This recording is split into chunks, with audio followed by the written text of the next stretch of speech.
में ही। हाँ, जैसे ये ग्रुप बना है ना, तो कल की रिकॉर्डिंग्स देखो यहाँ पे अवेलेबल है, इसको क्लिक करके यहीं से वॉच कर लो।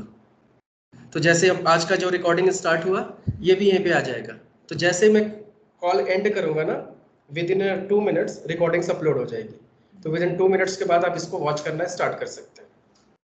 ठीक है, ओके। अक्षता, संपदा, ओके। आप लोग में से नहीं तो कोई एक लोग ज्वाइन कर लो, क्योंकि अगर एक लोग डिस्कनेक्ट हो गया ना, तो फिर रिकॉर्डिंग बंद हो जाती है।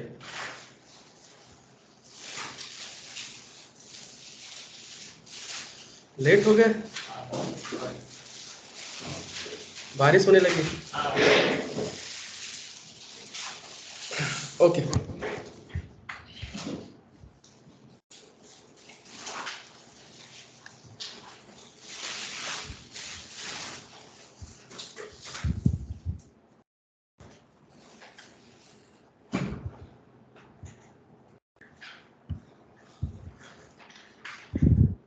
मीट नाउ पे जाना है, ज्वाइन मीटिंग। हाँ, जो स्काइप ओपन करोगे तो, लेकिन तुमने ग्रुप में हो नहीं शायद एडेड, तुम नहीं कर पाओगे। मैंने हाँ, तो आप ग्रुप में हो, ये भी ग्रुप में है, तुमने भी लिंक नहीं भेजा। तो जो मुझे लिंक भेजा था उसको मैंने ऐड कर दिया था। ठीक है, कोई नहीं।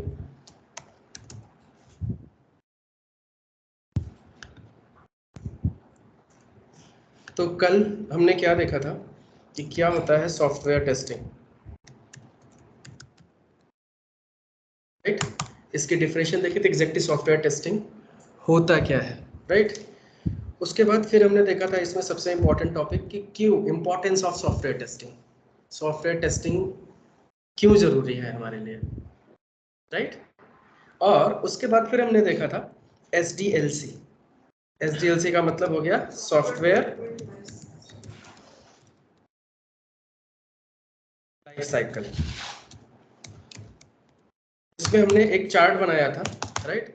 और चार्ट बना के हमने आपको दिखाया था कि सॉफ्टवेयर का पूरा लाइफ साइकिल क्या होता है।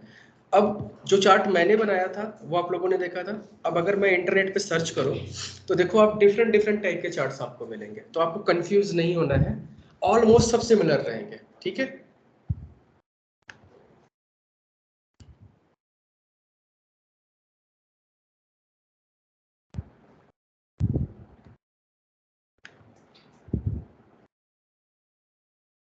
अब देखो जैसे लेट्स से मैं ये पहले वाले इमेज पे जाता हूँ, राइट। इसको क्लिक करता हूँ, सिर्फ तरीका प्रेजेंटेशन का अलग अलग हुआ है, राइट। तो इसमें देखो यहाँ से स्टार्ट होगा। अब क्योंकि ये लाइफ साइकिल है तो सर्कल में चलेगा ना, जैसे कल हमने देखा था कि एंड हुआ मेंटेनेंस में, जब एड ऑन आया तो फिर से वो रिक्वायरमेंट में गया, वैसे चलेगा। तो उसको ऐसे भी हम रिप्रेजेंट कर सकते हैं साइकिल में। तो उसमें क्या होगा, रिक्वायरमेंट एनालिसिस हो गया, राइट। अब डिफाइनिंग, अब यहाँ पे टाइमोलॉजी देखो इसने चेंज कर दिया, अलग से डिफाइनिंग कर दिया। तो इससे कंफ्यूज नहीं होना है आपको। डिफाइनिंग का मतलब हो गया कि रिक्वायरमेंट गैदर करने के बाद उस चीज़ों को डिफाइन करना एक तरीके से ना, डॉक्यूमेंट करना, जैसे फिजिबिलिटी स्टडी हम कर रहे थे उस जगह पे। फिर उसके बाद की सारी चीज़ें अगेन सेम हो गई, डिजाइनिंग, कोडिंग, टेस्टिंग, राइट। और यहाँ पे जहाँ पे हमने इम्प्लीमेंटेशन बोला था वहाँ पे क्या है, डिप्लॉयमेंट। तो इंडस्ट्री में ऐसे डिफरेंट टेक्नोलॉजीज यूज होते हैं, राइट। तो इम्प्लीमेंटेशन का भी वही मतलब होता है जो मतलब होता है डिप्लॉयमेंट का। तो डिप्लॉयमेंट का भी मतलब हो गया कि वो सोर्स कोड को किसी प्रोडक्शन के सर्वर पे डालना है। ठीक है, अब मैं अगर टेस्टिंग में कई सारी चीजें की डिस्कशन करूंगा बार बार कि जैसे डिप्लॉयमेंट वर्ड क्या है, तो कोई भी वर्ड अगर आपको नहीं क्लियर होता है कि क्या एग्जैक्टली ये वर्ड होती है, टर्मिनोलॉजीज क्या होती है, तो उसके बारे में हमें समझना होता है। तो अब आपको रियल टाइम पे बताता हूँ कि पहले कैसे काम होता है, राइट। तो इसमें फेजेस में हमने सब देख लिया। अब इन सब फेजेस में समझने की कोशिश करो कि टीम में कैसे कैसे काम होता है, कहाँ से प्रोजेक्ट आता है। क्योंकि जब बंदा इन्वॉल्व होता है कंपनी में फर्स्ट डे से, तो उसको ये भी एक्सपीरियंस होना चाहिए कि हमारी टीम कितनी बड़ी है। क्योंकि आपसे ऐसे पूछा जा सकता है इंटरव्यू में कि आपकी टीम कितनी बड़ी है टेस्टिंग की, अब आप क्या बताओगे, समझ गए ना। हायरार्की बताओ अपने प्रोजेक्ट में, किसको कौन रिपोर्ट करता है। अब ये सब क्वेश्चन इसलिए पूछे जाते हैं क्योंकि आपको रियल एक्सपीरियंस है कि नहीं, आपने रियल कंपनी में काम किया है कि नहीं किया है, इसकी वजह से ये क्वेश्चंस पूछे जाते हैं। और ये अगर आपने नहीं किया अगर आपने रियल कंपनी में काम नहीं किया है तो आप आंसर नहीं बता पाओगे। तो उस सिचुएशन को भी हमें यहाँ लर्न करना है। हम भले कंपनी में काम नहीं कर रहे लेकिन हम एक तरीके से कंपनी में ही काम कर रहे हैं, तो हमें ऐसे ही ट्रीट करना है, राइट। इसी में हम सबका रोल डिफाइन कर देंगे। तो होता क्या है कि कंपनी में जब प्रोजेक्ट आता है, जैसे यहाँ पे हो गया, सपोज करो रिक्वायरमेंट एनालिसिस हमारी हो गई, फिजिबिलिटी स्टडी हो गई, अब प्रोग्राम प्रोजेक्ट हमारा साइन होगा, MAU बोलते हैं ना। तो MAU जब हमारा साइन होगा कि प्रोजेक्ट ले लिया XYZ कॉस्ट पे, तो उसके बाद टीम फॉर्म होती है। टीम कौन क्या करेगा, राइट। तो अब आपके हिसाब से क्या लगता है कि क्या कौन कौन होता है टीम में? टेस्टिंग की टीम में नहीं, अब तो तुम टेस्टिंग क्यों बताओगे, तुम सबके साथ काम करोगे ना। अब तुम टेस्टिंग का मतलब ये नहीं कि तुम स्टैंड अलोन मोड में काम करोगे, तुम्हें प्रोडक्ट की नॉलेज कैसे मिलेगी? सर एक तो प्रोजेक्ट मैनेजर होता है जो इंफॉर्मेशन मतलब रिक्वायरमेंट यूजर से, और नहीं तो जैसे आपने कल बोला था कि प्रोडक्ट मैनेजर से वो इंफॉर्मेशन लेगा, राइट। फिर उसके बाद वो उसके टीम मेंबर्स के साथ मतलब डिस्कस करेगा, फिर उसके बाद डिजाइनिंग टीम, ओके फिर डेवलपमेंट। Okay fine. अब सपोज करो हम एक रियल टाइम एग्जांपल लेते हैं और उसी पे डिस्कशन स्टार्ट करते हैं, ठीक है। तो कोई भी रियल टाइम ले लो, जैसे सपोज करो जोमेटो की वेबसाइट सब लोग यूज़ करते हैं, तो उसको किसी को सिखाने की ज़रूरत नहीं है। क्योंकि होता क्या है कि किसी कंपनी में जब आप जाते हो, किसी प्रोजेक्ट पे काम करते हो, तो सबसे पहला कंसेप्ट ये होता है कि प्रोजेक्ट की अंडरस्टैंडिंग। अगर आपको प्रोजेक्ट की नॉलेज नहीं होगी तो आप कुछ नहीं कर सकते उसमें। तो सबसे पहले हमें क्या करना होगा, प्रोजेक्ट की नॉलेज चाहिए। अब दो सिचुएशन है, एक तो प्रोजेक्ट जब स्टार्टिंग से बन रहा है तब आप कंपनी में थे, या प्रोजेक्ट चल रहा था, कोई कंपनी छोड़ के गया, उसके रिप्लेसमेंट आप हायर हुए हो। तो दो सिचुएशन बनेगी, राइट। तो दोनों सिचुएशन में हम देखते हैं कि क्या होता है और कैसे हम काम करने वाले हैं। तो पहला सिचुएशन कि प्रोजेक्ट स्टार्ट हो रहा है, राइट। अब जब प्रोजेक्ट स्टार्ट होगा तो किसी को कुछ भी नहीं पता होगा, किसी को कुछ भी नहीं पता होगा प्रोजेक्ट के बारे में, सिवाय किसके, प्रोडक्ट मैनेजर जो होगा, या जिसको प्रोडक्ट ओनर भी बोलते हैं।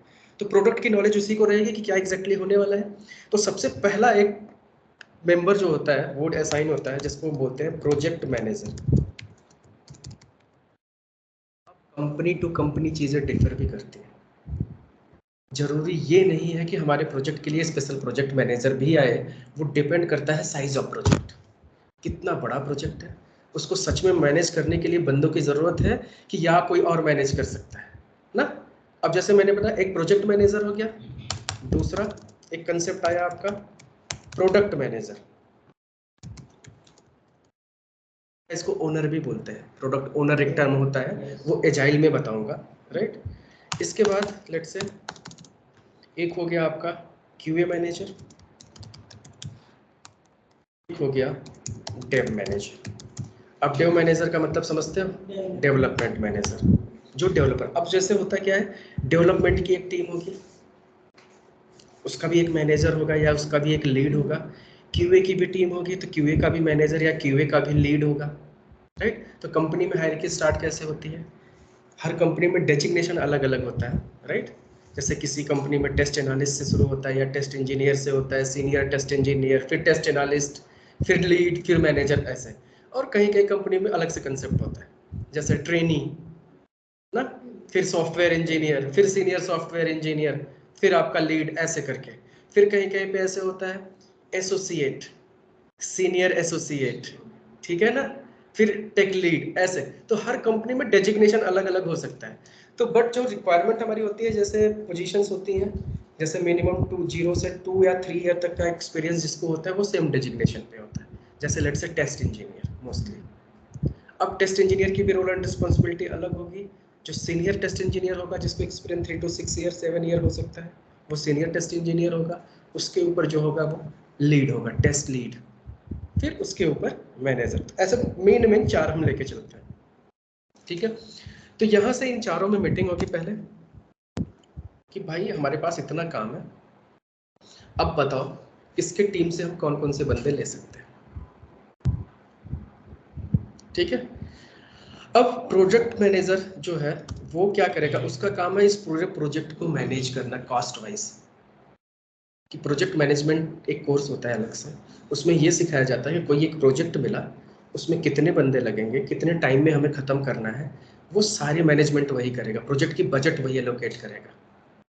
ठीक है ना, सबको कि डेवलपमेंट की टीम को कितना बजट चाहिए, क्यूए को कितना बजट चाहिए, या डेव को कितना बजट चाहिए, राइट। तो पहले साइज डिफाइन हो जाएगी प्रोजेक्ट की कि लेट से 1 साल का प्रोजेक्ट है, राइट, XYZ इसका कॉस्ट है। अब एक साल में हमें डिलीवर करना है, तो फिर हम क्या क्या कर सकते हैं उसके लिए। तो सबसे पहला काम आया, जैसे प्रोडक्ट मैनेजर ने बता दिया कि ये सारी चीज़ें, तो प्रोजेक्ट मैनेजर अब यहाँ से मीटिंग करेगा सबके साथ, और जब साइज पता चल गया तो डेव मैनेजर से बोलेगा कि लेट से कि हमें इस प्रोजेक्ट में, राइट, कितने बंदे चाहिए, लेट से 5 डेवलपर चाहिए, 5 डेवलपर चाहिए।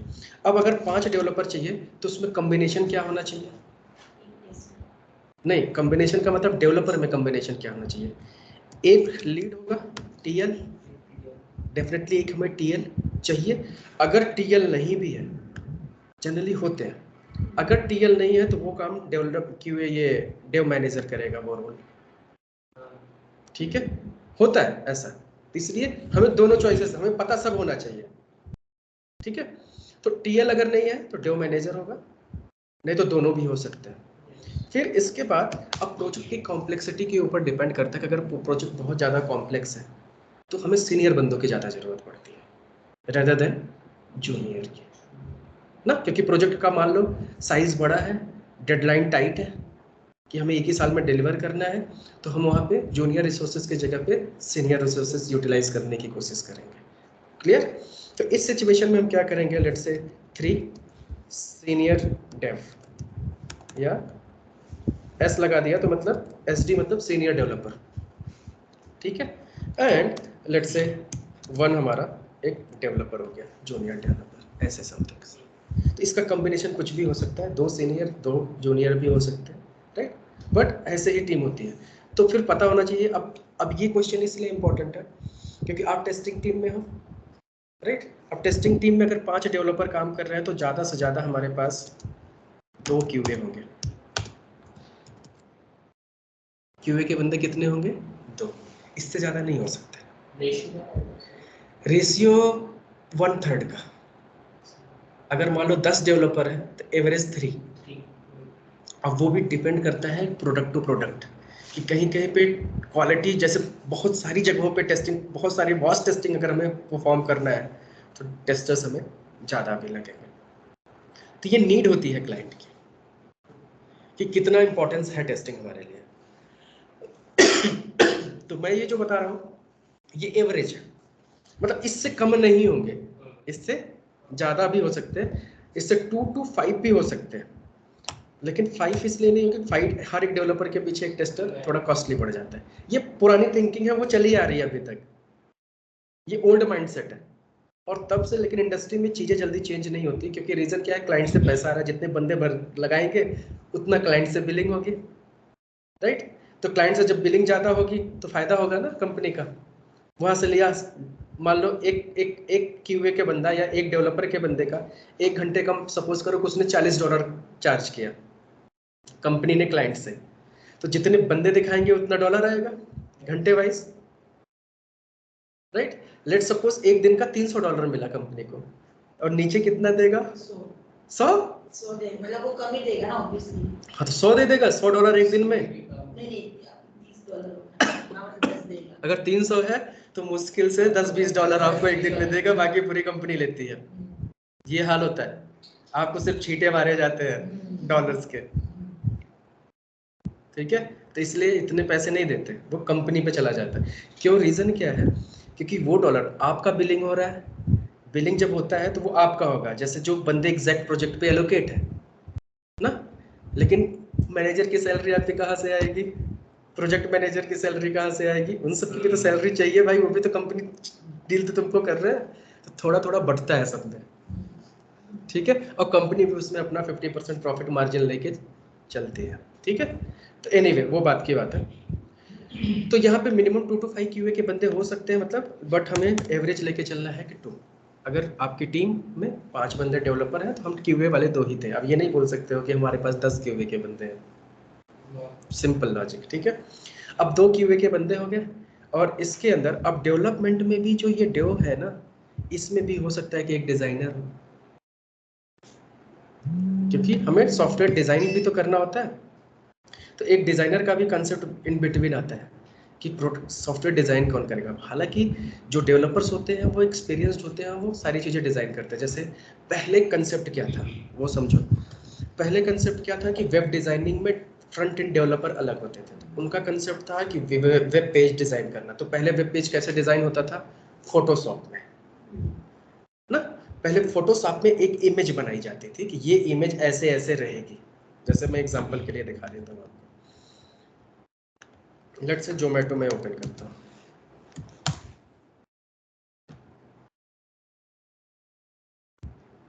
तो मान लो जोमेटो का लुक एंड फील ऐसा आ गया। तो ये जो पेज आपको फ्रंट एंड पे दिख रहा है ऐसे डिजाइन इसका, राइट। तो सबसे पहले इसको फोटोशॉप में, जो पहला होता था कंसेप्ट, फोटोशॉप में इसको बनाते थे। फिर फोटोशॉप में बनाने के बाद इस पेज को HTML में कन्वर्ट करते थे। HTML भी एक लैंग्वेज होती है जिसमें हम इसको पूरा का पूरा ये कन्वर्ट होते थे। तो ये जो सारी चीजें हैं, लिंक और ये सब अलग हो जाते थे। फिर इस HTML के पीछे डेवलपर कोड लिख के इसको कनेक्ट करता था, राइट। तो फ्रंट एंड टेक्नोलॉजी जो होती है, जो ये पेजेस लिखे जाते हैं, ये कौन से लैंग्वेज में होती हैं? Front end HTML। याद रखना ये किस में होते हैं? HTML में। और इसके पीछे जो कोड लिखा जाता है, राइट, तो जैसे जावा में हो सकता है, C# में हो सकता है, आपका जावा स्क्रिप्ट होता ही होता है, राइट। फिर आपका PHP हो सकता है, पाइथन हो सकता है। तो जो भी प्रोग्रामिंग लैंग्वेजेस होती हैं वो इसके बैकग्राउंड में काम करते हैं। वो लैंग्वेजेस आपको यहाँ पे दिखती नहीं है। अगर आप इस पेज को देखो, अब डेफिनेटली ये पेज भी बना हुआ है किसी लैंग्वेज में ही बना होगा, फ्रंट एंड HTML है। लेकिन जब भी आप इसको राइट क्लिक करके व्यू पेज सोर्स करते हो, तो यहाँ पे आपको सिर्फ और सिर्फ HTML दिखेगा। ये पूरा कोड जो है वो HTML और साथ के साथ जावा स्क्रिप्ट भी दिखेगा। तो HTML और जावा स्क्रिप्ट आपको यहाँ पे दिखेगा। बाकी जो प्रोग्रामिंग लैंग्वेज बीच में यूज हुई बैकग्राउंड में, जावा या C# या पाइथन, ये सब आपको यहाँ पे नहीं दिखेंगे। और इजिली आप पता भी नहीं कर पाओगे, इजिली आप वैसे पता भी नहीं कर पाओगे। तो ये फ्रंट एंड पूरा का पूरा हमेशा किस में होगा? HTML में। इसके बारे में थोड़ा सा और आगे बताऊंगा जब ये हम ऑटोमेशन में करेंगे, क्योंकि तब इसकी जरूरत हमें पड़ती है, ठीक है। तो ये कंसेप्ट समझे, फ्रंट एंड हमारा ये पेजेस HTML में होता है। फिर बैक एंड में जो भी कोड यूज होता है, टेक्नोलॉजी यूज होता है, वो ऐसे हमें विजिबल नहीं होता, वो लॉजिक बैकग्राउंड में है, ठीक है, ओके। अब तो ये पेजेस हमारे जो डिजाइनर थे पहले डिजाइन करते थे, अब टेक्नोलॉजी चेंज हो गई है, राइट। अब टेक्नोलॉजी जैसे .NET में कोई प्रोजेक्ट बन रहा है तो .NET फ्रेमवर्क है एक पूरा। अब फ्रेमवर्क का मतलब ये होता है उसके अंदर सारे कंपोनेंट, सारी चीजें ऑलरेडी इनबिल्ट है ना। उसको इस टाइप का पेज डिजाइन करना है तो वो बहुत आराम से, उसके पास जब .NET फ्रेमवर्क ओपन करोगे तो उसमें सब लेफ्ट साइड में ऑप्शंस होते हैं ड्रैग एंड ड्रॉप करके।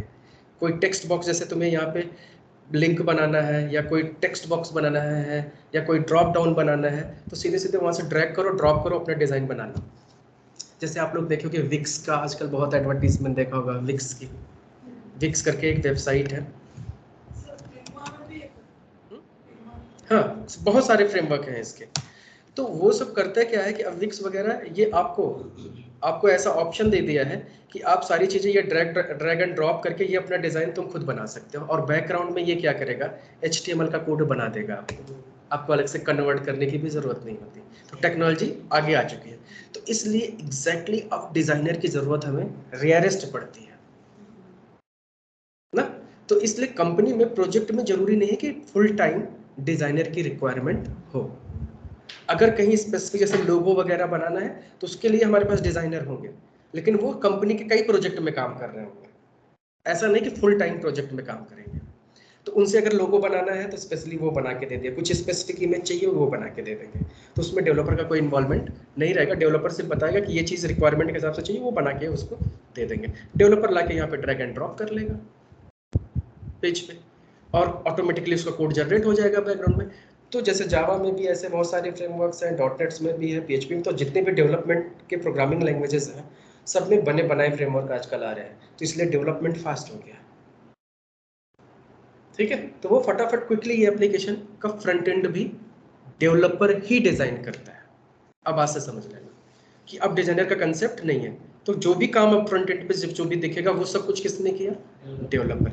तो ये जो डेवलपर हमारे पास थे 5, इसी में इन्हीं की रिस्पॉन्सिबिलिटी है कि फ्रंट एंड पे डिज़ाइन करेंगे, राइट, और बैक एंड में सारी चीज़ें भी डिज़ाइन करेंगे। अब किसी एप्लीकेशन को समझने के लिए तो जब चूँकि आप प्रोजेक्ट पे काम कर रहे हो तो कोई भी आपसे पूछ सकता है ना कि प्रोजेक्ट का कौन सी टेक्नोलॉजी में बनी है, ये जानना बहुत इंपॉर्टेंट होता है, क्योंकि आप शुरू से काम कर रहे हो कि आपका प्रोजेक्ट किस टेक्नोलॉजी में बना है। आपका प्रोजेक्ट 2 टियर आर्किटेक्चर है कि 3 टियर आर्किटेक्चर है, आपको कैसे पता चलेगा ना? तो ये सब सिर्फ रिज्यूमे में लिखने से नहीं होगा, इसको पता करना पड़ेगा, हमें काम करना पड़ेगा, हमें समझना पड़ेगा, क्योंकि जब आप टेस्टिंग करोगे तो सब चीज़ें करनी पड़ेंगी, तो आपको एग्जैक्टली पता होगा। तो आपको ये कंसेप्ट पता है कि 2 टियर आर्किटेक्चर क्या होता है, 3 टियर आर्किटेक्चर क्या होता है? नहीं पता, ओके। ये बहुत ज़रूरी है, ये आपको जानना चाहिए। सर्वर्स क्या होते हैं ये सब पता है? जो भी टेक्नोलॉजी ना पता हो पूछो, ठीक है ना? देखो अब पहले क्या होता था, एक एग्जांपल मैं लेता हूँ। एक मेरी ही वेबसाइट है, ऑटोमेशन टेस्ट हब।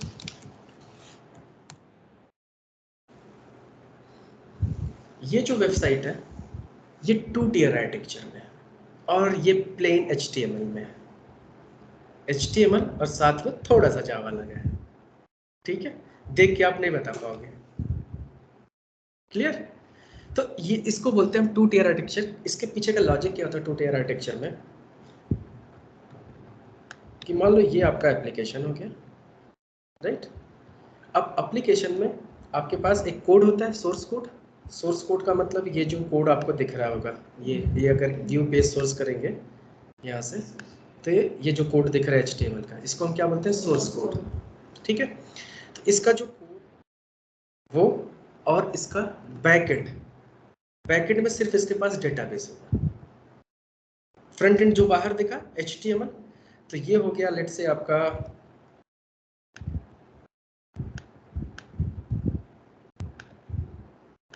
सपोज करो ये हो गया आपका फ्रंट एंड, और इसी के साथ साथ ये सेफ सही नहीं है, ये वाला यूज करो। लेट से ये आपका फ्रंट एंड हो गया और ये आपका हो गया बैक एंड, और दोनों के दोनों जो है वो डायरेक्टली ऐसे कनेक्टेड होंगे, डायरेक्ट कनेक्ट होगा। अब ये दोनों मतलब एप्लीकेशन का कोड और डेटाबेस, राइट? तो इसको मैं लिख देता हूँ, लेट से सोर्स कोड, और ये क्या हो गया आपका डेटाबेस, DB। ये दोनों के दोनों एक ही सर्वर पे रहेंगे। एक ही सर्वर का मतलब जब इसको हम डिप्लॉय करेंगे या कहीं लाइव करेंगे तो एक ही मशीन होगी, वहीं पे डेटाबेस भी पड़ा होगा और आपका सोर्स कोड भी पड़ा होगा, और यहीं पे कोड के अंदर ही हम लॉजिक लिखेंगे डेटाबेस में कोई चीज़ एंट्री करने का। जैसे मान लो कि इस एप्लीकेशन में मैं गया और यहाँ पे ऑप्शन दे दिया कि रजिस्टर्ड, जैसे मान लो मैंने कर दिया कॉन्टैक्ट अस चल ही नहीं रहा है, वाह। तो यही सब बग होते हैं ना जो हमें टेस्ट करने पड़ते हैं, ठीक है? एनीवे, तो जैसे मान लो कि मैंने यहाँ से सर्च किया कुछ भी ना, जैसे मान लो QTP सर्च किया। अब QTP अगर मान लो मैं सर्च कर रहा हूँ तो सर्च ये कैसे करेगा? इस पेज पे ना सर्च करके ये सबसे पहले जाता है डेटाबेस में, तो डेटाबेस में क्वेरी रन करेगा, select star from table name where this particular course name is equal to QTP something, right? ये जाके क्वेरी डेटाबेस में तुरंत फायर करेगा, और वो क्वेरी इसी सोर्स कोड में पीछे ही लॉजिक में लिखा रहेगा। ये जो पेज है HTML में नहीं, जो इसके पेज पीछे जावा या .NET काम कर रहा होगा उसके अंदर की क्वेरी पेज पे ही लगी रहेगी कि जाके चेक करो। जैसे मान लो आप लॉगिन जब परफॉर्म करते हो तो लॉगिन सही है कि नहीं वो कैसे चेक करेगा? वो सीधे सीधे क्या करता है कि इसी पेज में जब आप लॉगिन पे क्लिक करते हो, यूज़र ID पासवर्ड डालते हो, तो उसी में वो नीचे एक सिक्वल क्वेरी लगाता है कि select star from login table ना, where user ID and password is equal to this. अगर ये रिकॉर्ड डेटाबेस में मैच किया तो वो रिटर्न करता है कि हाँ मैच हो गया, तब इसको डेवलपर क्या करता है, फिर लॉजिक लिखता है कि इसको अब लॉगिन से उठा के होम पेज पे भेज दो। अगर वो DB में रिकॉर्ड मैच नहीं किया तो एरर थ्रो कर दो कि नहीं मैच कर रहा है, आपका यूजर आईडी पासवर्ड इनकरेक्ट है, तो कहीं ना कहीं वो डेटाबेस में जाके वो चीजें सर्च करता है, तो उसके पीछे जो सिक्वल क्वेरी लिखी रहती है वो सेम टू सेम कोड में ही रहती है। तो यहाँ पे अब लॉजिक क्या होता है, ये आपका सोर्स कोड में वो लॉजिक हो गया, और ये डायरेक्ट डेटाबेस में क्वेरी सर्च करता है और रिस्पॉन्स इसको मिल जाता है। तो ये सब कुछ एक ही सिस्टम के अंदर रहेगा। मतलब अगर हमारा ये एक सर्वर है, एक ये मशीन है, तो इसी में हम HTML कोड और डेटाबेस दोनों को इकट्ठा करके रखेंगे। तो ये आर्किटेक्चर जो होता है वो हमारा क्या होता है, 2 टियर। ठीक है। अब इसका ड्रॉबैक क्या होता था, पहले इसी टाइप से आर्किटेक्चर डिजाइन होते थे, अब इसका ड्रॉबैक क्या होता था सबसे ज्यादा, तो इसका सबसे बड़ा प्रॉब्लम ये है कि अगर ये सर्वर किसी ने हैक किया तो पूरा लेके जाएगा, क्योंकि डाटा भी जाएगा, सोर्स कोड वो सब उठा के डिलीट मार देगा, पूरा एग्जिस्टेंस खत्म आपकी।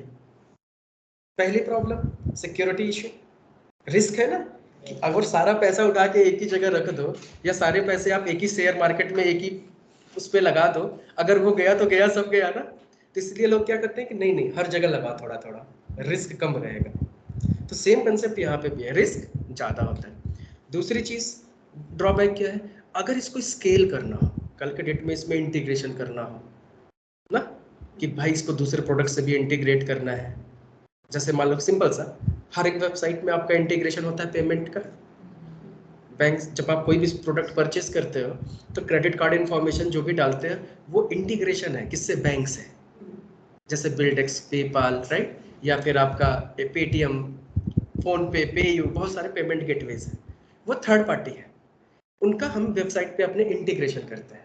तो हम यहाँ से डेटा भेजते हैं, वो इंटीग्रेट होकर बैंक में जाता है और बैंक से डिटेक्ट करके फिर बैंक हमें कंफर्मेशन भेजता है, फिर हम ऑर्डर को प्लेस करते हैं। नहीं, तो इंटीग्रेशन हुआ सॉफ्टवेयर का। अब अगर इन सब साइटों में इंटीग्रेशन करना होता है तो काफी मुश्किल होता है, इसको स्केल करना मुश्किल होता है, क्योंकि कोड, डेटाबेस, सब चीजें वहीं से स्केल करनी पड़ेगी, वो लॉजिक फिर से लिखनी पड़ेगी। कि जैसे एक बैंक को इंटीग्रेट करना है तो उसके लिए अलग लॉजिक लिखनी पड़ेगी, दूसरे बैंक को करना है तो उसके लिए अलग से लॉजिक लिखनी पड़ेगी, तो सब कुछ लॉजिक लिखना पड़ेगा, तो इसमें डेवलपमेंट मुश्किल हो जाता है, स्केल करना मुश्किल हो जाता था। तो जिसकी वजह से ये कंसेप्ट धीरे धीरे बंद होता चला गया, और आज के डेट में जो कंसेप्ट यूज होता है उसको बोलते हैं 3 टियर। अब 3 टियर सिस्टम कैसे होता है उसको समझो। अब आपका लेट्स से ये फ्रंट एंड हो गया,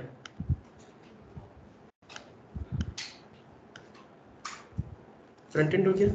अब आज की टेक्नोलॉजी डिफरेंट है, आज की टेक्नोलॉजी ऐसे हो गई कि ये आपका फ्रंट एंड मतलब सिस्टम हो गया लैपटॉप सपोज करो, दूसरा सिस्टम आपका हो गया लेट्स से मोबाइल से भी तो आप काम कर रहे हो ना, तीसरी चीज आप जो है टैबलेट से भी काम कर रहे हो, let's say 3 device mostly use करते हैं, लैपटॉप या फिर मोबाइल या फिर आपका टैबलेट, मोस्टली यही 3 डिवाइस यूज करते हो आप। अब अगर तीनों के लिए कोड लिखना हो यहाँ पे, अब इसी का अगर मान लो इसी सोर्स कोड का जो पहले था ये वेबसाइट थी, इसको अगर मोबाइल एप्लीकेशन बनाना हो तो नहीं बना पाओगे, फिर से उसका अलग कोड लिखो। अब लॉजिकली समझो, अगर मान लो मोबाइल के लिए आपने यहाँ पे एक अलग से कोड बनाया 2 टियर आर्किटेक्चर में, फिर उसका डेटाबेस अलग हो जाएगा ना। अब ये आपस में दोनों अलग अलग हो गए। अब दोनों में प्रॉब्लम क्या होगी, जब आपने यहाँ पे अकाउंट बनाया तो वो अकाउंट यहाँ पे कैसे आएगा, मतलब आपको यहाँ पे भी जाके अकाउंट बनाना पड़ेगा तभी तो डेटा यहाँ आएगा, या तो डेटा यहाँ से यहाँ फ्लो हो, लेकिन वो रियल टाइम तो होगा नहीं ना। मतलब एक मैनेजमेंट इसका बढ़ गया कि जो डेटा यहाँ है वो कॉपी करके यहाँ डालो, जो यहाँ डेटा है वो कॉपी करके यहाँ डालो। मतलब आज हमारा मन है कि मैंने लैपटॉप से लॉगिन किया, मैं यहाँ से ऑर्डर प्लेस किया, अब कल के डेट में मैं मोबाइल से करना चाहता हूँ, मैंने मोबाइल से किया। अब मोबाइल में पहले ऐसा होता था IRCTC की वेबसाइट में, राइट, कि अगर मोबाइल एप्लीकेशन से आपने टिकट बुक किया है तो वो मोबाइल में दिखता था, लैपटॉप से बुक किया तो वो उसमें दिखता था, एक दूसरे का एक नहीं दिखते थे। ये प्रॉब्लम थी क्योंकि अलग अलग ये कोड बेस बनता था। अब ये दोनों मैनेज करना बहुत मुश्किल हो जाता था, तो इसलिए ये टेक्नोलॉजी ज़्यादा नहीं चल पाई। अब यहाँ पे क्या किया इन्होंने, दिमाग लगाया कि ये हमारा लैपटॉप, मोबाइल, टैबलेट जो भी हो, सबका फ्रंट एंड का कोड होगा, सबका फ्रंट एंड का कोड अलग हो सकता है, क्योंकि इसका वेब के लिए है, इसका मोबाइल और टैबलेट का एक जैसा कोड हो सकता है, क्योंकि iOS होता है, एंड्रॉयड होता है, इनका कोड लिखने का तरीका अलग अलग हो जाएगा। तो ये अलग अलग टेक्नोलॉजीज में डेवलप होंगे। तो फ्रंट एंड पे जो पेज दिखेगा, जैसे जो HTML होता है बेसिकली, वो तीनों का अलग अलग रहेगा, ठीक है। बट उसके पीछे फिर एक कंसेप्ट यहाँ पे और लगाएंगे जिसको हम बोलते हैं एपीआई। एक बीच में लेयर आएगी और इस लेयर का नाम हो गया एपीआई। अब इसके अंदर बहुत बड़ी बड़ी टर्मिनोलॉजीज है। एपीआई में भी अब जब सर्विसेज जब यूज़ होती है तो उसमें भी कंसेप्ट होता है कि रेस्ट है, कि शॉप है, कि आपका माइक्रो सर्विसेज है। ये सारी चीज़ें जब हम एपीआई टेस्टिंग पढ़ेंगे तब देखेंगे, राइट। तो यहाँ से एक एपीआई की लेयर बीच में आएगी और इस एपीआई लेयर के बाद आपका यहाँ पे डेटाबेस पड़ा होगा, ठीक है। और ख़ास बात तीनों में क्या है, ये तीनों 3 सर्वर पे होंगे, 3 डिफरेंट मशीन्स पे डिप्लॉय किए जाते हैं, ठीक है। और आपस में कनेक्टिविटी इनकी कैसे रहेगी, इसकी कनेक्टिविटी इससे रहेगी, डायरेक्ट ये डेटाबेस से बात नहीं कर पाएगा।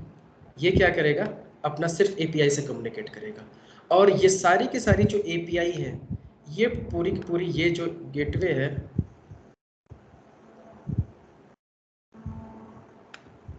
इसका जो काम है वो डायरेक्ट डेटाबेस से बात करना। और सेम टू सेम मतलब ऐसे भी है कि ऐसे समझो, ऐसे, और सेम यही सिंबल यहाँ पे भी होंगे, राइट। तो ये हो गए हमारे 3 टियर आर्किटेक्चर। अब इसमें फायदा क्या होता है, एक तो पहले 3 सर्वर पे तीनों है, तो कोई एक सर्वर हैक होगा तब भी तो 2 बचेंगे ना। तो इसमें मोस्टली लोग क्या करते हैं, जो ये एपीआई डिजाइन करते हैं, ज्यादातर लोग जावा यूज कर लेते हैं यहाँ पे, क्योंकि जावा सबसे ज्यादा सिक्योर लैंग्वेज है। और इसको ले जाके लिनक्स प्लेटफॉर्म पे डाल देंगे, तो लिनक्स प्लेटफॉर्म जो होता है वो और सिक्योर हो जाएगा। साथ में जावा लग गया तो इसको हैक करना थोड़ा मुश्किल ही हो जाएगा, ठीक है। अब ये बचा फ्रंट एंड।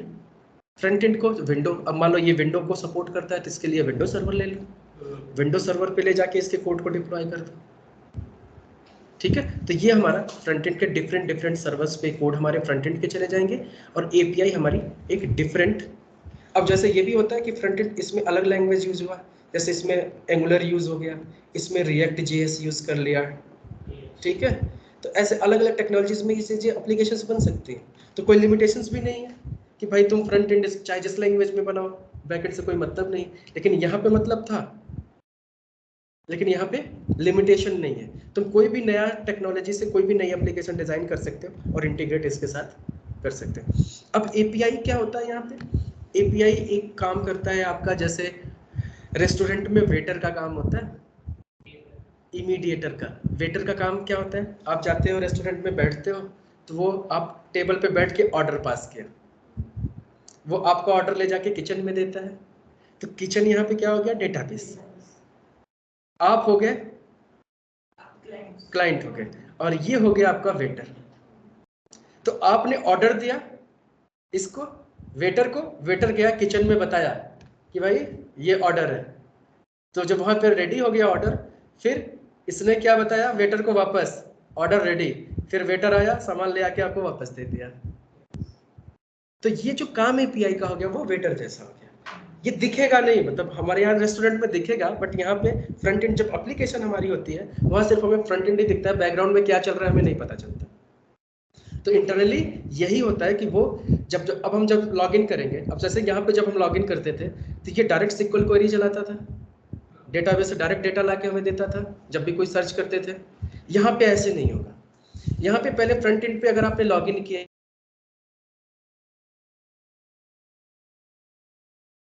जो एपीआई की होगी, वो एपीआई पे आएगा एक फॉर्मेट में डेटा लेके कि ये यूजर आईडी, ये पासवर्ड आया। अब एपीआई के पास आया, अब एपीआई के पास अपना बिजनेस लॉजिक होगा। सिक्योरिटी पहले चेक करेगा कि सही सोर्स से आया है कि नहीं, कहीं ऐसा तो एक फालतू के सिस्टम से आ रहा है जहां ऑथराइज ही नहीं है। तो पहले ऑथराइजेशन उसका चेक करेगा कि ये सोर्स सही होना चाहिए, सही सिस्टम से कनेक्ट होकर आया हुआ है, ठीक है। तो ये अपना लॉजिक चेक करेगा, फिर यहाँ से उस यूजर आईडी पासवर्ड को लेगा, फिर यहाँ पे वो अपना एक और लेयर होती है जिसमें लॉजिक बिल्ड होती है, तो उसमें सिक्वल क्वेरी लिखेगा और वो सिक्वल क्वेरी फिर इस डेटाबेस के लिए रन करेगा। फिर डेटाबेस अगर रिस्पॉन्स दिया तो फिर रिस्पॉन्स इसको मिलेगा एपीआई को, फिर एपीआई इसको चेक करेगा कि रिस्पॉन्स आ गया। अब इस रिस्पॉन्स में क्या और ऐड करना है, क्या हटाना है, कैसे सामने वाले को वापस करना है, नहीं, तो वो क्या करता है कि फिर इसको लाके वापस कर देता है। तो इसमें अब बीच में क्या हो गया, 3 लेयर आ गई ना, तो डायरेक्ट कम्युनिकेशन नहीं है। अब एक फायदा हो गया, सिक्योरिटी बढ़ गई। अब आपको जरूर लगता होगा कि एक काम बीच में बड़ा है तो टाइम ज़्यादा लगेगा, ऑफ कोर्स ये चीज़ें तो है, लेकिन ऐसा नहीं होता है। क्योंकि उसका रीज़न क्या है, क्योंकि तीनों 3 सर्वर पे है, तीनों 3 सर्वर पे, और तीनों पावरफुल सर्वर होते हैं। यहाँ पे एक ही चीज़, एक ही सर्वर पे ज़्यादा लोड है, एक ही सर्वर पे यहाँ पे ज़्यादा लोड है तो उसकी भी परफॉर्मेंस कम होगी, लेकिन यहाँ पे लोड कम होगा अलग अलग।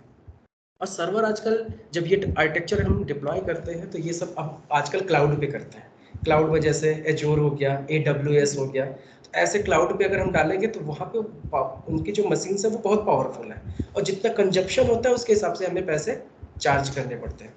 तो यहाँ से क्या होगा कि अब ये रिक्वेस्ट भेजेगा, फिर API डेटाबेस से कम्युनिकेट करेगा, फिर वापस यहाँ पे आएगा, फिर ये वापस इसको करेगा। तो इससे क्या हो गया कि इसको हम 3 टायर बोलते हैं। अब इसकी स्केलेबिलिटी कितनी फास्ट हो गई।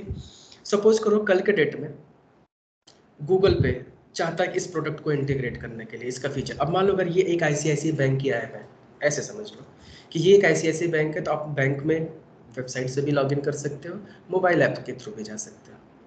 तो दोनों का कोड देखो अलग अलग है, फिर भी कॉल वो एक ही API कर रहे हैं, डेटाबेस बैकएंड में एक ही है, तो ये वाली प्रॉब्लम खत्म हो गई ना। एक तो ये प्रॉब्लम खत्म हो गई। दूसरी, कल के डेट में अगर मान लो अमेजॉन चाहता है ICICI बैंक से कनेक्ट करने के लिए, क्योंकि यहाँ पे जितनी भी सर्विसेज हैं, APIs हैं, उन सबका काम क्या है, जैसे लॉगिन परफॉर्म करना, लॉग आउट परफॉर्म करना, ट्रांजैक्शन प्लेस करना, पेई ऐड करना, सर्च करना, ये सारी चीज़ों की छोटी छोटी APIs यहाँ पे बनी होंगी, और हर एक एक्शन पे डिफरेंट API कॉल होगी। जैसे आपने सर्च किया तो वो सर्च API कॉल होगी, लॉगिन किया तो लॉगिन API कॉल होगी, ट्रांजैक्शन परफॉर्म कर रहे हो तो ट्रांजैक्शन API कॉल होगी, ऑर्डर हिस्ट्री चेक करना है तो हिस्ट्री की होगी, पे ऐड करना तो उसके हर एक फंक्शनैलिटी की अलग अलग API होगी। अब वो यहाँ से जाएंगी। अब कल के डेट में लेट से अमेजॉन को रिक्वायरमेंट आई, अमेजॉन आया और ICICI बैंक से बोलता है कि भाई मैं आपकी ये API खरीदना चाहता हूँ। क्यों? क्योंकि मेरे एंड से भी कोई प्रोडक्ट परचेज करे तो जब यहाँ से पैसा पे करे, फंड ट्रांसफर वाला कंसेप्ट, तो तुम्हारे अंदर जो फंड ट्रांसफर वाला कंसेप्ट है वो हमें भी अपना API दे दो ना, सिंपल सा। तो अब इसको अलग से कोई डेवलपमेंट करने की जरूरत नहीं है। ये क्या करेगा, सिर्फ अपने लॉजिक में ये ऐड कर देगा कि जो यहाँ से यूजर ID पासवर्ड के थ्रू डेटा आ रहा था, अब वो यहाँ पे भी चेक करेगा कि अगर ये अमेजॉन के साइड से आ रहा है तब भी वैलिड है, तब भी वैलिड है। तो अपना एक लॉजिक सिर्फ ऐड करेगा, और इसके पास भी तो अपना अकाउंट होगा ही, अब इसके पास अमेजॉन को भी पैसे वापस देने का भी हो गया, और कस्टमर के कार्ड से डिटेक्ट करने की भी टेक्नोलॉजी यहाँ पे हो गई। तो ये देखो, अब ये API इसके लिए भी बेनिफिट हो गया, स्केलेबल हो गया ना प्रोडक्ट।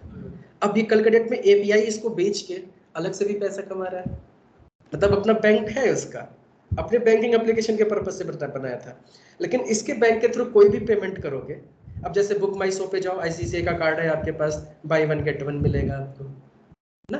तो वो हर चीज का क्या कर रहा है, API बना के रखा, जिसको इंटीग्रेट करना है कर लो, हर एक ट्रांजैक्शन पे पैसे लेगा, हर एक ट्रांजैक्शन करोगे कुछ ना कुछ पैसे काटेगा वो, बस इतना करेगा। तो पैसे काटेगा तो इसकी कमाई भी तो हो रही है। तो इस एप्लीकेशन को बनाने का फायदा ये हो गया, सिक्योर भी हो गया, फास्ट भी हो गया, और ये एक्सटेंड भी कर सकते हो, इसको स्केल कर सकते हो। तो इस वजह से आज के दुनिया में एग्जिस्टेंस जो है वो किसका है, 3 टियर का। अब ये पूरा 3 टियर जब आ गया पिक्चर में, तो अब टेस्टिंग की भी तो रिस्पॉन्सिबिलिटी, पूरा सिस्टम टेस्ट करना है। अब ये पूरा का पूरा सिस्टम आपको टेस्ट करना पड़ेगा, API भी टेस्ट करनी चाहिए काम सही से कर रही है कि नहीं, और फंक्शनैलिटी फ्रंट एंड की जो है वो भी टेस्ट करना है, बैक एंड भी टेस्ट करना है। तो यही कंसेप्ट, अगर ये पूरा टेस्टिंग अगर आपको आ गई तो आप बन गए फुल स्टैक। लेकिन इस पूरे सिस्टम में अभी भी लोग क्या कर रहे हैं, सिर्फ ये वाला पार्ट। इतने बड़े सिस्टम में सिर्फ सोचो एक छोटा सा काम लोग करते हैं मैक्सिमम, वो क्या करते हैं, फ्रंट एंड टेस्टिंग, कि सिर्फ जाके फ्रंट एंड में गए, ब्राउजर ओपन किया, यहीं पे थोड़ी टेस्टिंग चाहे मैन्युअली परफॉर्म कर लो और चाहे सेलेनियम सीख के ऑटोमेशन के थ्रू कर लो, बस यही एरिया। भाई और भी तो पूरी दुनिया है जो इम्पोर्टेंट है। तो सबकी स्ट्रेटजी होनी चाहिए अलग अलग। अब मेरी स्ट्रेटजी क्या होती है, अगर मैं जब किसी के प्रोजेक्ट पे काम करने के लिए स्टार्ट होता हूँ तो मेरा फोकस ये होता है कि सबसे पहले एपीआई टेस्ट करना, और एपीआई को पहले टेस्ट करना है और एपीआई को पहले ऑटोमेट करना है। उसका रीजन ये है क्योंकि अगर एपीआई ऑटोमेट कर दिया तो मेन फंक्शनैलिटी तो यही परफॉर्म कर रहा है। फ्रंट एंड में तो तुम जाके सिर्फ क्लिक कर रहे हो, क्लिक करके डेटा सेंड किया, डेटा तो आया, मेन लॉजिक यहाँ पे लिखा है और यही लॉजिक जाके डेटाबेस में कम्युनिकेट करके सारी चीजें कर रहा है। तो इसी को अगर हम टेस्ट कर ले, एक ही एपीआई को सारी, तो ये सारे सिस्टम जो इससे कनेक्टेड है ऑटोमेटिकली टेस्ट हो जाएंगे। खुद सोचो, अगर मान लो यहाँ से आपने लॉगिन परफॉर्म किया, नहीं हो रहा है लॉगिन, तो आप मोबाइल से भी लॉगिन नहीं कर पाओगे, इससे भी लॉगिन नहीं कर पाओगे, क्योंकि बीच में अगर एपीआई ब्रेक हो गई तो सारे सिस्टम नहीं कनेक्ट कर पाएंगे उसको। तो सब पे डिपेंडेंसी एपीआई की है, राइट? सारे सिस्टम उससे कनेक्टेड है और थर्ड पार्टी भी कनेक्टेड है उससे। तो सबसे पहले हमें टेस्टिंग किसकी करनी चाहिए? एपीआई की। और एपीआई उसको ऑटोमेट करना भी आसान है, मतलब जब तक दिन भर में अगर आप मान लो 10 ऑटोमेट कर सकते हो यूआई में, तो यहाँ पे कम से कम 50 कर पाओगे। और रन बहुत फास्ट होता है, 1 सेकंड में एक एपीआई रन हो जाएगी, मतलब 1 मिनट में हो सकता है 15-20 एपीआई रन हो गई। मतलब पूरा सिस्टम आपको टेस्ट करने में हो सकता है 10 से 15 मिनट लगे, एग्जीक्यूट हो जाएंगी सारी चीज़, इतनी फास्ट चलेंगी। तो जो चीज़ 10-15 मिनट में मेक श्योर हम कर सकते हैं कि हमारा हाई लेवल बैकएंड कम से कम फुली काम कर रहा है ना, तो वो टेस्टिंग पहले होनी चाहिए। तो पहले ये छोटा वाला टेस्टिंग हमें करना चाहिए, तो पहले ये करना चाहिए, ये इंपॉर्टेंट है हमारे लिए,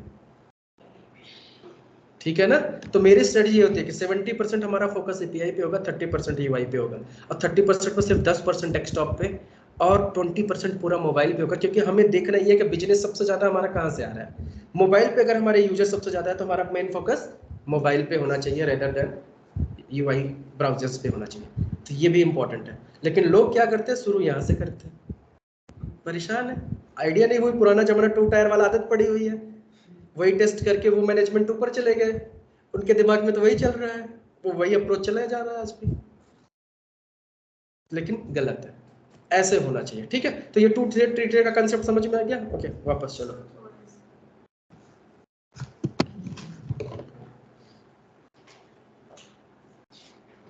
वेबसाइट और फिर मोबाइल एप्लीकेशन में जो बैकअप डेटा है वो कहाँ पे रखते हैं?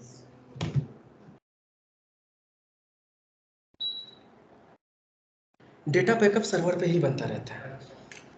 तो सर्वर पे क्या होता है, डेली फीड चलती है, डेली फीड चलती है और डेली बेसिस पे वो बैकअप बनता रहता है। और बात इतनी ही नहीं होती, कुछ कुछ जगहों पे कुछ कुछ कंपनी जैसे अमेजॉन वगैरह है, जहाँ पे हमेशा बैंकिंग में हमेशा ट्रांजैक्शन हो रहा है, वो हमेशा 4 घंटे पे भी बैकअप लेते रहते हैं। और उनके पास ऐसे भी टेक्नोलॉजीज रहती है कि कभी फेलियर ना हो, कि एक जगह फेलियर होता है तो ऑटोमेटिकली वो ट्रैफिक ट्रांसफर दूसरे सर्वर पे हो जाएगा। अब डेटाबेसेस के भी कंसेप्ट आगे मैं जब पढ़ाऊंगा, तो डेटाबेस में भी जैसे पहले आप RDBMS यूज करते थे ओरेकल, अब उसमें भी कंसेप्ट आ गया है एक डिस्ट्रीब्यूटेड सिस्टम का। डिस्ट्रीब्यूटेड डेटाबेस होते हैं, क्लस्टर्स में डेटा स्टोर होंगे और वो क्लस्टर्स एक दूसरे से कम्युनिकेशन में होंगे। अगर कोई क्लस्टर भी डाउन है तब भी कोई इंपैक्ट नहीं पड़ेगा, वो सारा डेटा रीड करेंगे, जैसे ब्लॉकचेन का कंसेप्ट चलता है। तो वैसे ही क्लस्टर डिस्ट्रीब्यूटेड सिस्टम बन गए हैं कि डेटा एक ही जगह नहीं रहेगा, वो डेटा क्लाउड पे क्लस्टर्ड में रहेगा, तो कहीं पे भी फेल होता है तब भी दूसरा ले लेगा उसको ट्रैक। तो टेक्नोलॉजी बहुत आगे निकल चुकी है। ओके, हम बात कर रहे थे फिर यहाँ पे, तो हमारे पास 2 QA के बंदे आ गए। अब हम लोग को ड्राइव कौन करेगा? अब पहले क्या होता था कि QA मैनेजर, डेव मैनेजर, ये सारे मैनेजर्स आपस में मिलते थे और हमारी वीकली एक मीटिंग हो जाती थी और सब लोग काम करते थे। तो काम करने का तरीका क्या था, मान लो आप हो गए डेव मैनेजर, आपके अंदर में 2 लोग, आप अपना कोना लेके कहीं और बैठे हो किसी फ्लोर पे, आप एक QA मैनेजर, आप 2 बंदे लेके आप दूसरे फ्लोर पे बैठे हो, वो प्रोडक्ट ओनर कहीं और बैठे हैं, राइट? अब काम करना है तो डेवलपर ने काम कंप्लीट किया तो डेवलपर मेल करेगा, ठीक है? मेल करेगा कि वे अपने किसको, डेवलपर मेल करेगा अपने डेव मैनेजर को कि हमने अपना काम कंप्लीट कर लिया, ये आज का 2 पेज बना लिया, ठीक है? फिर ये क्या करेगा, अब मान लो इसने मेल किया, देखो गैप कैसे होता है, प्रॉब्लम कहाँ पे आ रही है। ये जो टीम थी इसने पहले ये जो नीचे वाले थे ऐसे समझो, 3 एक 4 बंदे, ये तो एक पास बैठेंगे साथ में टीएल के साथ, राइट। तो ये चारों बंदों ने काम किया, काम करने के बाद लीड के पास गए, मैंने ये मेरा काम आज का हो गया, लीड कहते सच में हो गया दिखाओ, तो गया वो रिव्यू भी किया, तो मतलब काम मान लो 12 बजे 2 बजे कंप्लीट किया, तो टीएल ने रिव्यू किया, कहता चलो को चाय पी के आता हूँ फिर करता हूँ रिव्यू, फिर वो गया चाय ब्रेक पे, फिर आया 5 बज गया, रिव्यू कर रहा था, टाइम ज्यादा लग गया, एक काम करो कल करते हैं। सिंपल लॉजिक समझो, ये प्रैक्टिकली बता रहा हूँ, राइट। तो वो क्या होगा, अब कल पे चला गया, कल आया लीड, थोड़ा लेट ही आएगा, नॉर्मल बंदा 10 बजे आ गया, लीड आया 11 बजे, हाँ भाई रुको पहले मेल वेल चेक कर लो, इंपॉर्टेंट मीटिंग है अभी, शुरुआत है सुबह की। फिर 12 बजा दिया, फिर 12 बजे बाद जाके बैठा, 12 बजे के बाद बैठा और उसके बाद देखा कोड, फिर लंच का टाइम हो गया, थोड़ा और बचा है, फिर आधा देखा, आधा लंच के बाद आया देखा, अब 3 बजे इसने फाइनल किया, इसने फाइनल करके स्टेटस रिपोर्ट किसको भेजा, डेव मैनेजर को।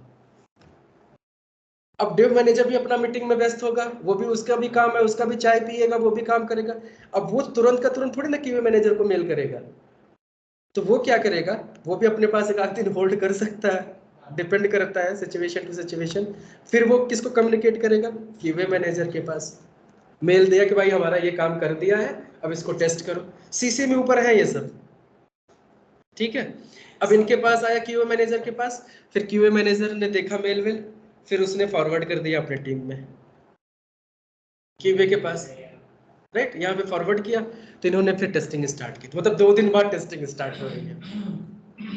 डिले ऐसे ही होता है, तो अलग अलग टीम होने की वजह से चूंकि कम्युनिकेशन अलग अलग थ्रू चैनल से हो रहा है, तो वहां पे जब कम्युनिकेशन होता है तो डिले होना स्टार्ट हो जाता है। ओके, तो ये प्रॉब्लम होती है, फिर इन्होंने अपना रिपोर्ट इसको भेजा, इन्होंने फिर इसको भेजा, फिर ऐसे ऐसे साइकिल में सारी चीजें चल रही हैं, तो हमेशा कहीं ना कहीं कम्युनिकेशन में प्रॉब्लम होती रहती है। तो ये था पुराना मॉडल। तो इसी मॉडल पे को ओवरकम करने के लिए एजाइल आया पिक्चर में, मतलब ये जो डेवलपमेंट की स्ट्रेटजी है ये बंद करो, ये जो इतने लोग काम कर रहे हैं इसको बंद करो। तो आज के डेट में इंडस्ट्री में क्या होता है आप समझो, जब आपको बताना है कि आपके प्रोजेक्ट में क्या कितने लोग हैं और कौन का सबका काम क्या है, तो वो काम ये है कि हमें बोलना पड़ेगा कि हम एजाइल में काम करते हैं, और एजाइल में अगर काम नहीं कर रहे हो तो आपका रिज्यूमे नहीं शॉर्टलिस्ट होगा। पहली चीज तो एजाइल होना चाहिए आपके रिज्यूमे में, मैनुअल टेस्टिंग में, कि आप एजाइल में काम कर रहे हो। पहली चीज, चाहे ऑटोमेशन हो चाहे जो भी हो, एजाइल एजाइल है। अब एजाइल मेथोडोलॉजी में काम कर रही है, मेथोडोलॉजी आगे बताता हूँ। अब एजाइल मेथोडोलॉजीज में होता क्या है, इसमें एक सबसे इंपॉर्टेंट बंदा होता है स्क्रम मास्टर, यहाँ से पिक्चर में आता है। अब इसको स्क्रम मास्टर क्यों बोलते हैं ये समझो। एजाइल एक कंसेप्ट है, बट इसके अंदर भी मल्टीपल फ्लेवर्स है। एजाइल एक कंसेप्ट है, जैसे एक सिडान करके कार होती है हमारी सिडान, तो सिडान एक कंसेप्ट है, लेकिन उसके अंदर भी अलग अलग कार होती है, मॉडल्स होते हैं। तो सेम टाइप से यहाँ पे भी क्या हो गया, मॉडल्स है। एजाइल एक नाम है, जैसे स्कूटी एक नाम है, बट उसके अंदर अलग अलग है, वेस्पा, एक्टिवा, ये सब सारी चीजें, तो वैसे अलग अलग यहाँ पे। इसमें जो सबसे ज्यादा यूज होता है वो स्क्रम होता है, फ्लेवर स्क्रम। ऐसे है कैनबैन, एक्सट्रीम प्रोग्रामिंग, जब ये मेथोडोलॉजी पढ़ोगे तो आइडिया लगेगा। तो इसमें क्या होता है, स्क्रम, स्क्रम सबसे ज्यादा यूज होता है, तो स्क्रम की वजह से इसका नाम होता है स्क्रम मास्टर। सबसे इंपॉर्टेंट आदमी क्या होगा, स्क्रम मास्टर।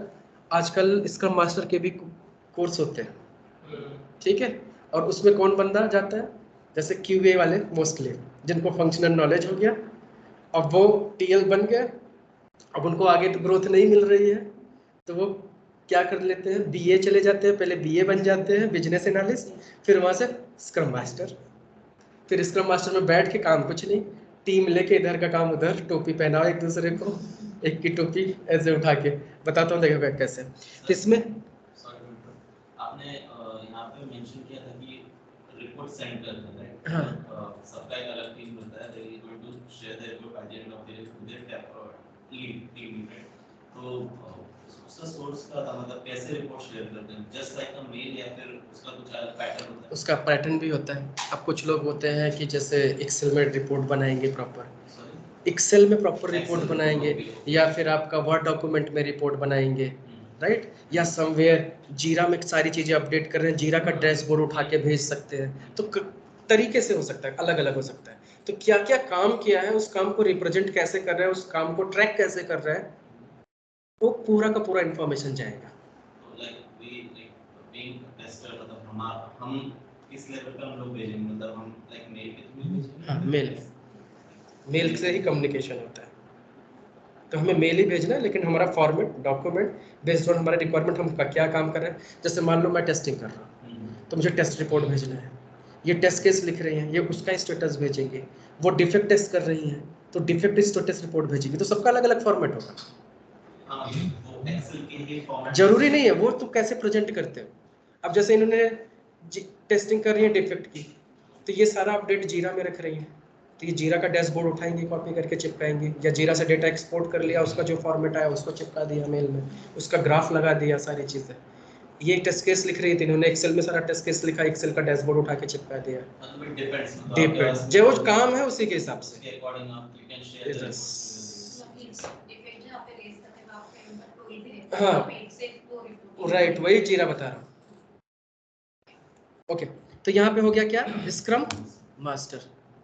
अब स्क्रम मास्टर के बाद फिर इस यहाँ पे एक काम हुआ आता है प्रोडक्ट ओनर। प्रोडक्ट ओनर यहाँ भी रहेगा। प्रोडक्ट जो मैनेजर था, प्रोडक्ट मैनेजर, वो यहाँ पे प्रोडक्ट ओनर नाम होता है।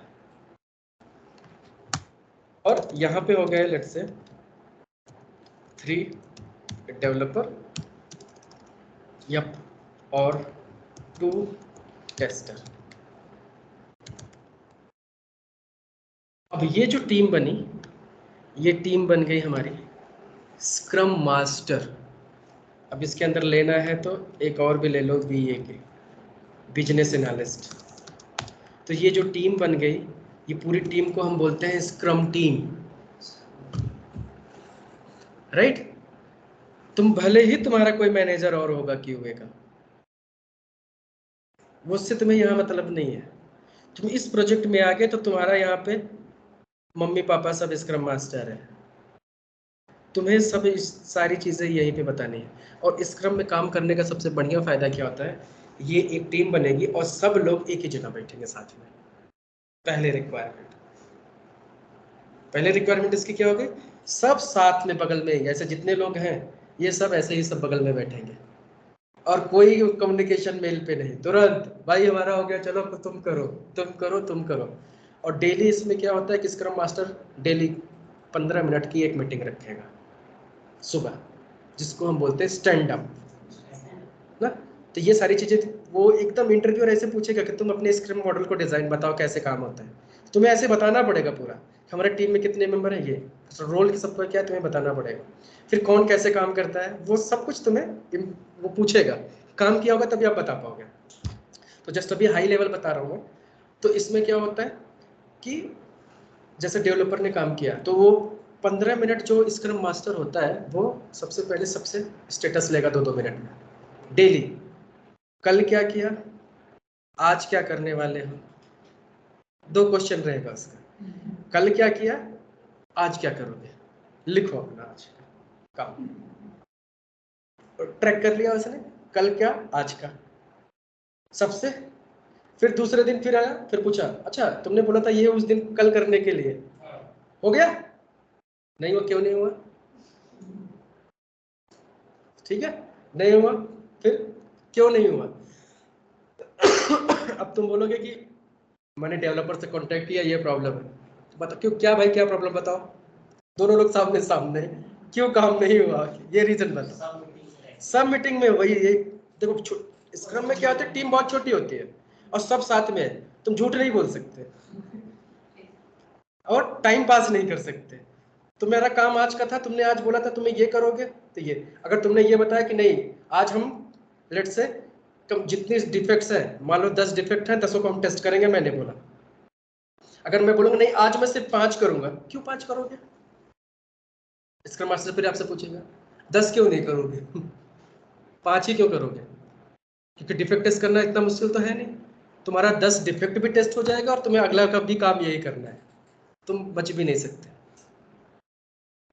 तो इसलिए वो डेली बेसिस पे आपको काम देगा, काम का ट्रैक लेगा, दूसरे दिन फिर से पूछेगा वो काम क्यों नहीं हुआ, और ज्यादा अगर प्रॉब्लम आए तो उठा के तुम्हारे मैनेजर को मेल डालेगा कि तुम्हारा ये बंदा काम नहीं कर रहा है, हमें दूसरा क्यूए का बंदा दो।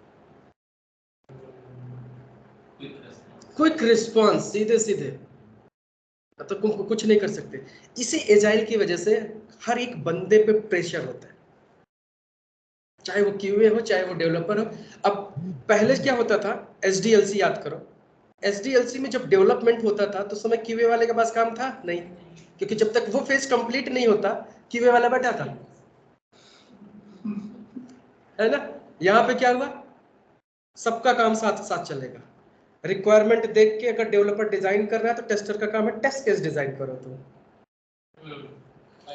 और उसमें क्या था, पूरा एप्लीकेशन बनने के बाद टेस्टिंग होती थी, यहाँ पे ऐसे नहीं। अब डेवलपर ने एक पेज बना दिया, टेस्टर का काम है वो पहले एक पेज टेस्ट करो। तो उसका जो आज का काम है वो डेवलपर का कल, टेस्टर का कल का काम है, एक ही दिन पीछे रहेगा, बस डेली काम चलता रहेगा आस पास बैठ के, किसी को टाइम नहीं है।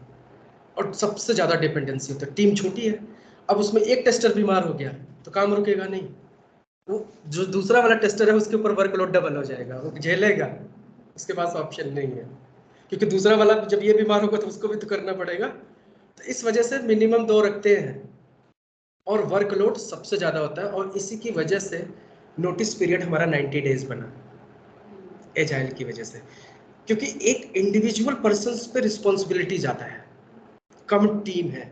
अगर ये बंदे ने रिजाइन डाल दिया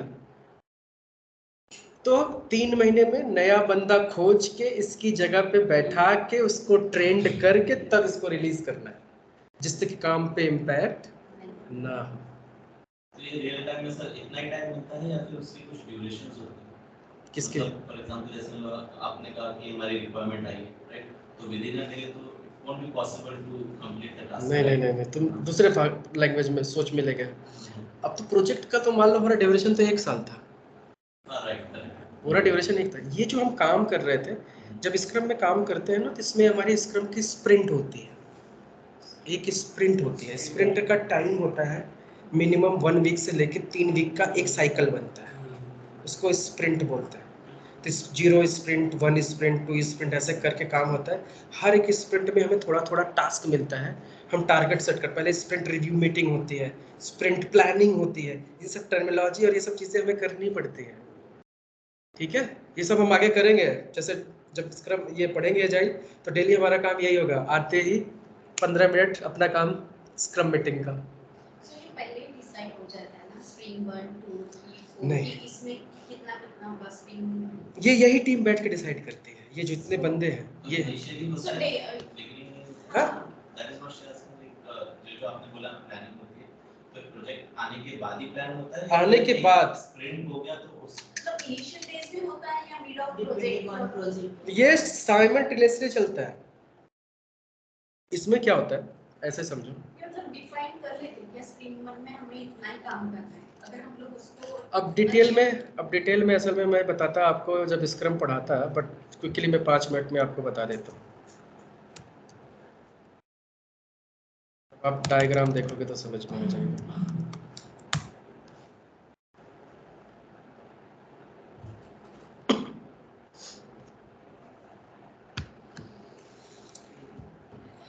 ये डायग्राम दिख रहा है, ये डायग्राम जिसको समझ में आ गया वही पूरा एजाइल है, और ये अच्छे से आना चाहिए। रुको थोड़ा बड़ा करने की कोशिश करता हूँ, अगर हो गया तो ठीक है, मुश्किल ही लग रहा है।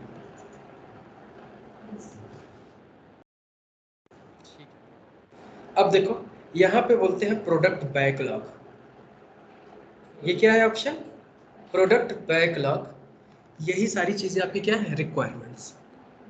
तो यहाँ पे क्या होता है एजाइल में, जो आपकी पूरी रिक्वायरमेंट थी उसको पहले हाई लेवल थी, उसको लो लेवल में ब्रेक करो। जो पूरी फंक्शनैलिटी थी उसको पहले छोटे छोटे टुकड़ों में बांट दो। अच्छा, आप समझे, like whatever the end goal is, it is broken down into smaller Yes, right? yes. तो उसको छोटे छोटे टास्क में पहले तोड़ दो। अब छोटे छोटे टास्क को तोड़ के वो पूरा का पूरा यहाँ पे लिस्ट बना लो कि ये पूरे टास्क है 1000 हमारे पास। ठीक है। अब 1000 टास्क में से हमारा प्लान है कि अब हम यहाँ पे क्या करेंगे, ये बैकलॉग हो गया, अब यहाँ पे आया स्प्रिंट मीटिंग। क्या आ गया? Sprint meeting.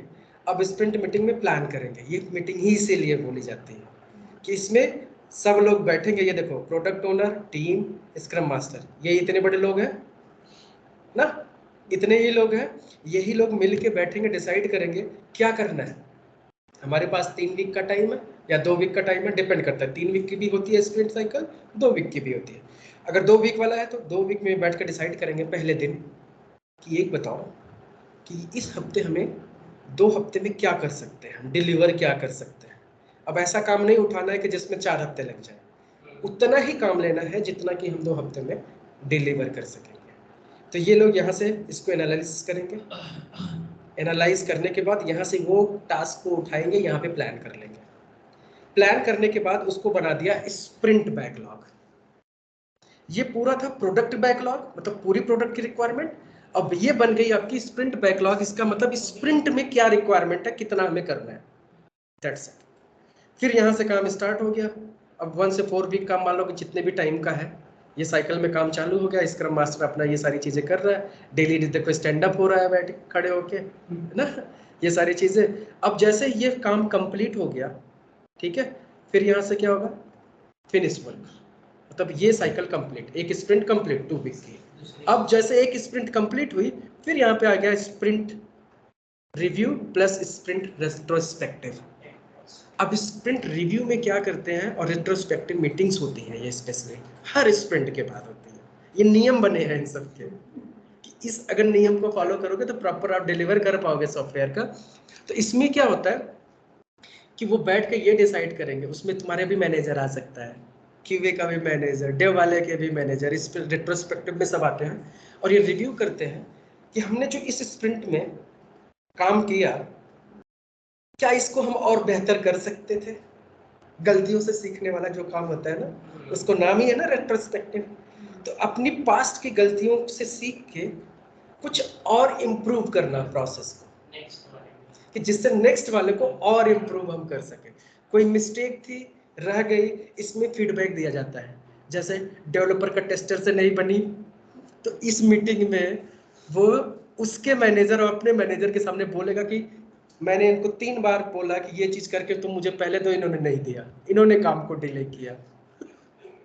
मतलब समझ रहे हो, जिसकी जो भी गलती होगी उसके बारे में फीडबैक दिया जाता है।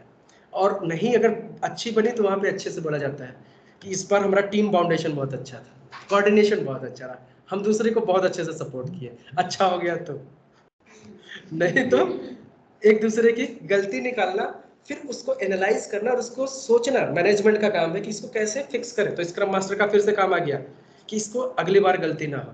तो इसलिए स्क्रम मास्टर डेली बेसिस पे इन्वॉल्व होता है कि अगर डेली सबसे पूछ रहा है ना, तो स्क्रम मास्टर फिर वहां से क्वेश्चन करेगा, जब तुम्हें ये प्रॉब्लम पहले पता थी तुमने स्क्रम मीटिंग में बोला क्यों नहीं, आज क्यों बोल रहे हो।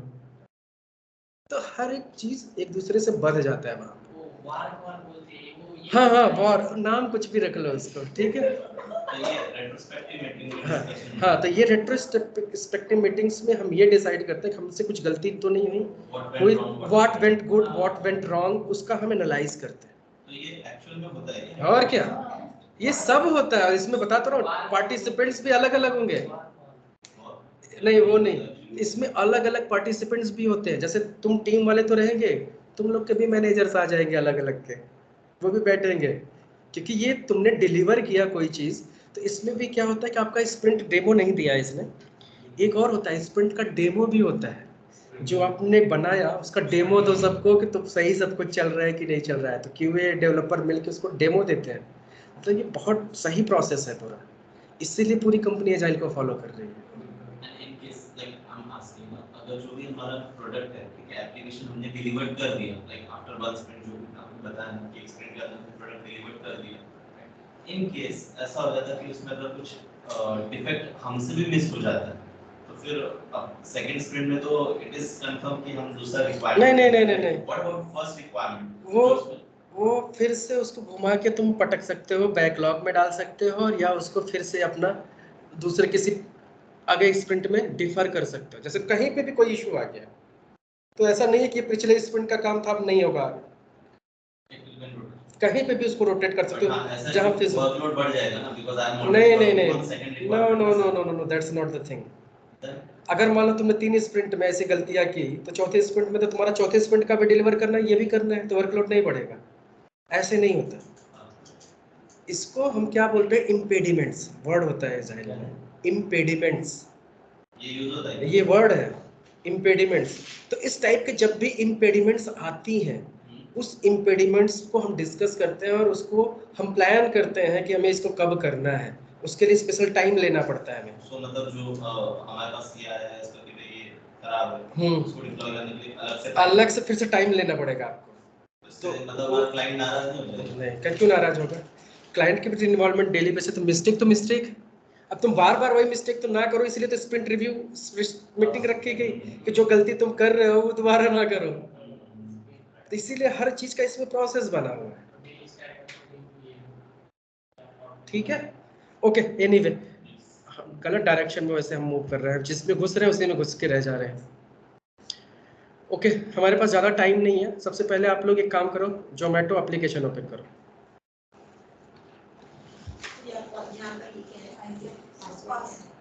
लॉगिन करो, और वाईफाई का नाम है ऑटोमेशन टेस्ट हब 5G और उसका पासवर्ड है automation@123 ए कैपिटल।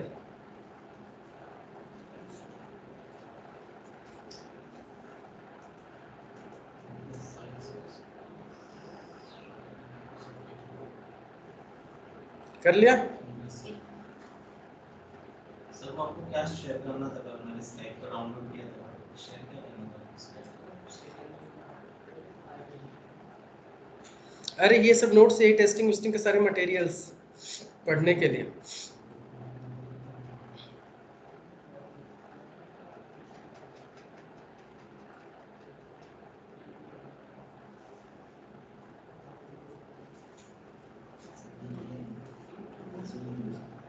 automation@123 ए कैपिटल।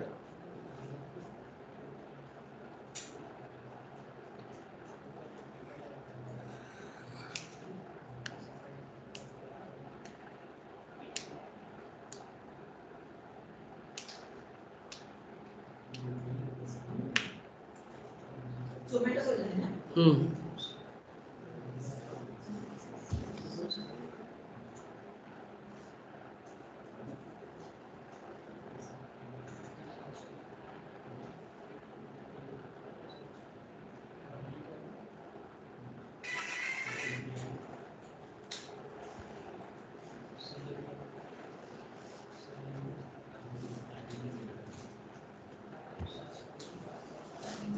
ओके, तो सबको क्या करना है, जोमेटो ओपन करना है